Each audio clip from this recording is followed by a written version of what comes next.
So the first thing, this is obviously the gold that we are mining from these trees. And you can see that it basically looks really clear.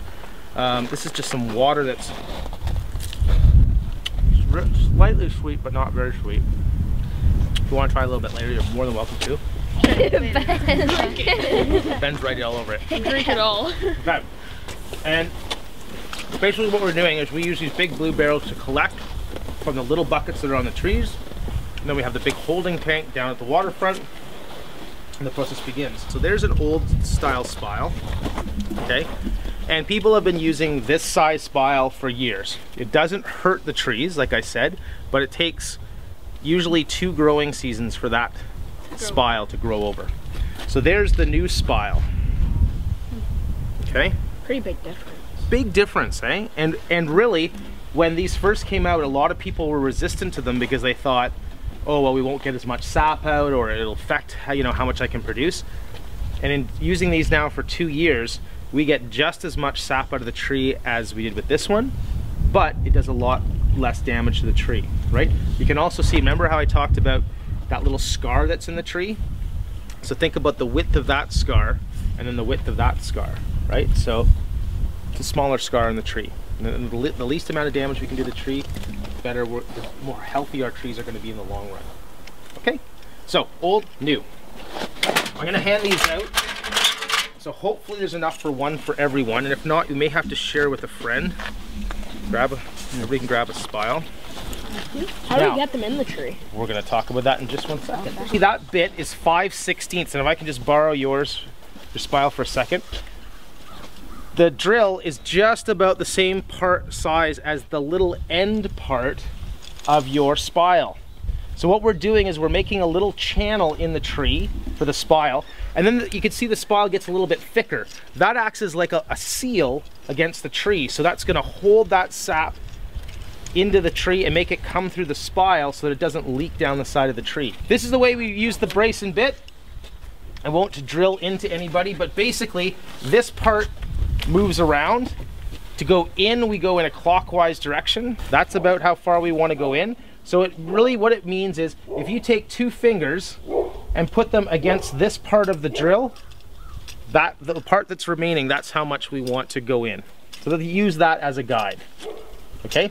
When somebody mentioned that, do we want to go in on an angle? We want to go in on just a very slight upward angle. So if that's flat, we want to go in just slightly upwards. Why would that be a good idea? Yeah. So that drains out. Yeah, it's going to drain out. Gravity's going to pull it out. But also, think about if you had a little nick on your hand, right? The blood comes out of there, and part of the process of that is that it sort of cleans the wound, right? It makes sure that nothing gets in. So when we pull the spiles out, we allow that sap to keep flowing out of that wound in the tree because it flushes all the bacteria and stuff out of the tree. So we want it on a slight angle so that the sap isn't pooling in the tree and causing a little bacteria ball in there. Okay? The way we do it is I'm going to use this, and I can actually push against this pretty hard. I actually like to put my belly right against it and kind of lean in and use my weight to hold it. I'm going to spin, spin, spin until I get my 2 fingers away, and then I'm going to keep spinning in a forward direction, but I'm going to pull back on the handle. If I keep spinning, what it does is it takes the wood that's in there and kind of pulls it out with the bit. We don't want to have any wood stuck in the little hole because you can see that opening is pretty small, and if it gets a little chunk of wood in there, then all of a sudden we don't get any sap in the bucket. Drill in and then look inside the hole. If you see any bits of wood, close your eyes, get your mouth right close to the hole, and really hard, just a breath of air, a hard blow in there will force all of the stuff out. The thing is, you'll get a little bit of sap that will spurt out and it might get you in the face. So just make sure you got your eyes closed. Yes? How long would it usually take for a bucket to fill up fully? Good question. Totally depends on the day. The conditions that we need, if you guys are looking at the long-range weather forecast, is it must be below 0 at night. The best conditions are about -4 or 5 at night, 4, 5, or 6. And then in the day, it must be above 0. And preferably like +2 or 3, sunshine. This is pretty much a textbook day for this whole week. is going to be absolutely amazing. So if you come out in the afternoon, if you have a little break and you're walking around, lift up the lids and you'll see that probably around 11 o'clock, when the sun warms up the trees a little bit, you'll start with a little drip, and it'll literally be like drip, drip, drip, drip. If you come back out here at 2:30 or 3 o'clock, times on some of the trees it actually looks like it's a flow. You can't even count the drips, they're so close together. And so, more directly to answer your question, some days we'll fill up that bucket twice on a tree. And that would be on our best, like the absolute best day. The average would be from about 3/4 to a full bucket on a good day. As at the beginning of the season and the end of the season, as things are beginning and then tailing off, we might get half a bucket per day. We'll put out on campus about 90 buckets. And then we also, Mr. Arsenault, who's another teacher in the upper school, he lives just across the road.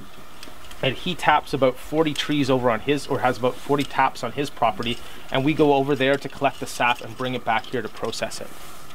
Yes? By the end of, like, when you're finished all this, you sell it, right? You sell Yep. How many do you think there would be average? We would, well, the average is, if you tap a tree for an entire season, you usually average between 1 liter and 1.5 liters of syrup per tree. Syrup, not Sap, of finished product. So we would, yeah, we in the end of the year would probably make about 120 to 150 liters of syrup. And then that we divide into small bottles. We also make some candy with it, which is just concentrating, taking more, rather than syrup, we just take, syrup is about 66% sugar. And sugar and maple candy is about, maple butter is about 80% sugar.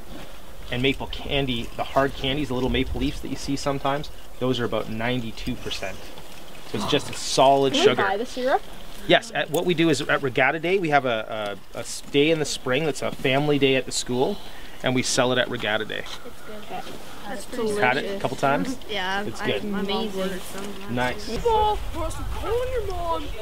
Get you a gangster. If you could put it down here, Yeah. that'd be better. Okay. It's right here. Okay. So here's the angle where you want it to go in. Not too deep, steep, but fairly flat. You're gonna push your belly up against that. You're gonna turn it clockwise. Okay? Let's do this, Nora. Let's do this. Let's go, Nora. Let's go. Let's go, Nora. Just down a little bit. All right. There you go. Hey, Thomas, how you doing? Yep. Other way. No, don't touch me.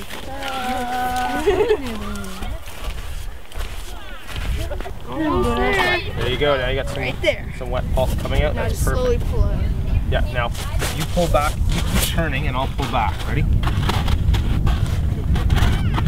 There we go. Whoa. Good. Where's your spile? Nice. Dripping like crazy already. Oh, this right now is Good. a good time to do it, isn't it? Give her a tap. Coming out already. Perfect. Nice, Eunice. Hang your bucket. Put your lid on, and I'm gonna steal this next one. I'll get your lid. I'll get it. You get it? I don't know, there's still a little bit of it in there. There you go. Get it all in my beard. Yeah.